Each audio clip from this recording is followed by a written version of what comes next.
The Archbishop, Metropolitan and Primate of all Nigeria, Diocesan Bishop of Abuja, His Grace the Most Reverend Dr. Henry Ndukuba was on an Episcopal visit to the Cathedral of Advent, Gwarimpa, Abuja. He admonished Christians to make themselves available to God for the latter rain. Carolina Chumbe was there and has the report.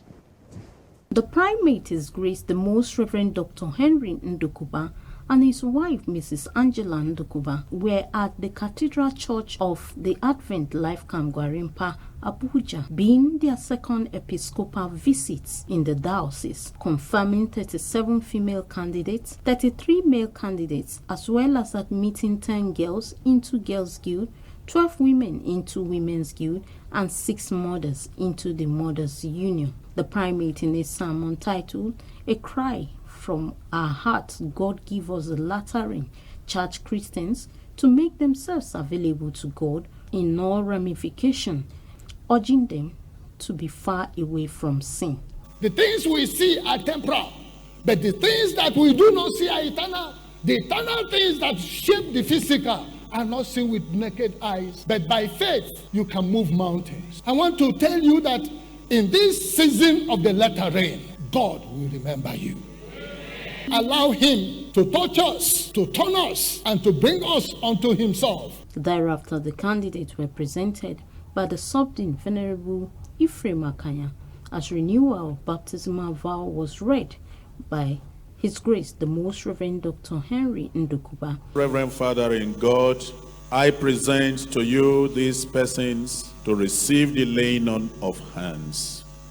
Dearly beloved in the Lord, you then who are to be confirmed must now declare before this congregation that you are steadfastly purposed with the help of this gift to lead your life in the faith of Christ and in obedience to God's will and commandments, must openly acknowledge yourselves bound to fulfill the Christian duties to which your baptism has placed you. And the candidates were confirmed through laying of hands. Also, the women were admitted into the Women's Guild, mothers into the Mothers' Union, and were decorated as the girls were also admitted and decorated with a badge, being the first in the history of the Girls' Guild. The candidates who were administered their first communion also appreciated God in thanksgiving with their family dancing to the altar.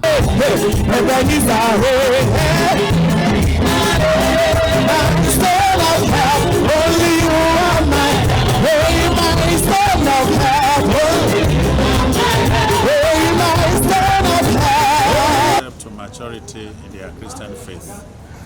And our prayer for them, first and foremost, is that they grow in grace and in the fear of God. From this day forward, it is expected that they stand on their own and with minimal supervision and guidance.